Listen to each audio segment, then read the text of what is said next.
trauma de pelve. E aí, pessoal, o trauma de pelve é um dos cenários mais desafiadores em emergência, certo? Pode sangrar muito. E esse sangramento não ser visível para o médico, tá certo? E pode matar muito rápido se você não agir corretamente e rápido. Então, hoje a gente vai aprender como reconhecer os tipos dessas fraturas, interpretar os achados clínicos e, principalmente, acertar a questão da prova, tá certo? Então, vamos aqui começar falando sobre os tipos de trauma de pelve, tá certo? Fratura pélvica. Então, vamos lá, pensar assim. Um caso inicial. Um homem, 25 anos, vítima de colisão carro versus poste, referindo dor em pelve, instabilidade hemodinâmica e crepitação pélvica. Aí já está na cara, né? Então, qual o diagnóstico aí, qual o tipo de fratura mais grave nesse contexto? Então, vamos pensar aqui nos tipos principais. Vamos lá. Primeiro, são três. Né? O primeiro, compressão antero-posterior, que é livro aberto. Então, você tem uma rota aí nas hemipelves para os lados, certo?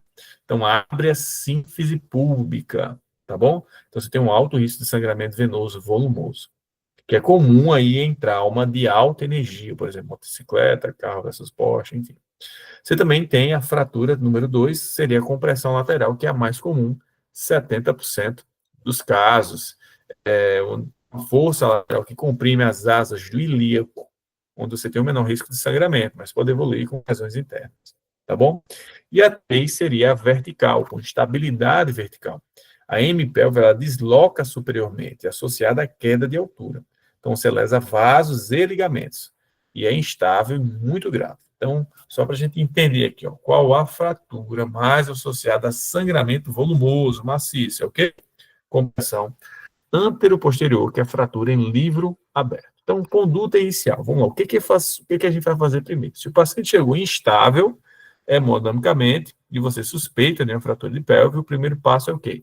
Estabilizar a pelve, tá certo? Você vai usar uma cinta pélvica ou um lençol firme aí, no nível dos grandes trocânteres. Não é na crista ilíaca. É importante, pessoal, tá certo?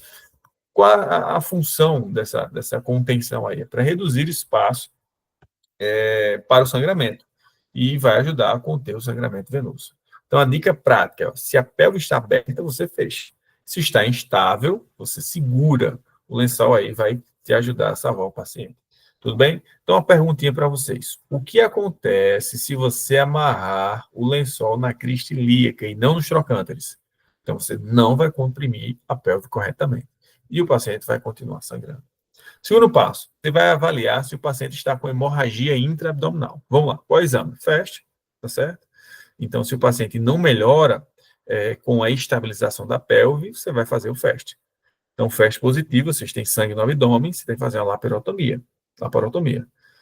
porque possivelmente tem um sangramento intraabdominal. O FAST negativo, então você pode ter um sangramento retroperitoneal, ou seja, um sangramento aí apenas pélvico. O terceiro passo seria controlar a hemorragia. Então, duas opções. Um tamponamento pré-peritoneal, certo?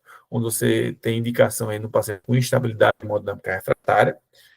E o acesso cirúrgico, através do acesso cirúrgico, você vai colocar compressas no espaço retroperitoneal. Ou, a segunda opção seria a angiografia, quando você tem estrutura de hemodinâmica para isso. O paciente vai para a hemodinâmica, você vai fazer a angiografia com embolização. Então, é muito útil quando você suspeita de um sangramento arterial, mas o paciente precisa estar estável, né? Ou em ambiente com suporte aí avançado. Certo? Então, vou resumir aqui as condutas. Vamos lá, situação. Suspeita de fratura pélvica, amarrar a pelve nos trocânteres. Instabilidade mais FAST positivo, laparotomia de emergência. Instabilidade mais FAST negativo, tamponamento pré-peritoneal ou angiografia, né, hemodinâmica. Tá certo? Então, vamos raciocinar aqui. Ó. Se o paciente tem fratura de pelve e está instável, você tem no máximo aí 1 a 2 minutos para agir, tá bom? Cada passo aí vai salvar tempo e também sangue do paciente. Então, se você seguir aqui essas condutas, você já vai ter salvado muita gente. Então, para a gente revisar aqui, responda aqui para mim, ó, responda aí de casa mesmo. Lá. Qual o tipo de fratura mais comum? Qual? Compressão o quê? Lateral. Perfeito. Agora, me diz aí, qual o tipo está mais associado a sangramento fatal? Compressão antero-posterior. onde deve ser localizada, né, colocada aí a cinta pélvica. Cristilica? Não. Grandes trocânteres. Fest negativo e instabilidade. O que fazer? Tamponamento ou angiografia. Tudo bem? Então, aqui são as coisas mais importantes que você precisa saber sobre trauma de pelve para a sua prova e até mais. Valeu!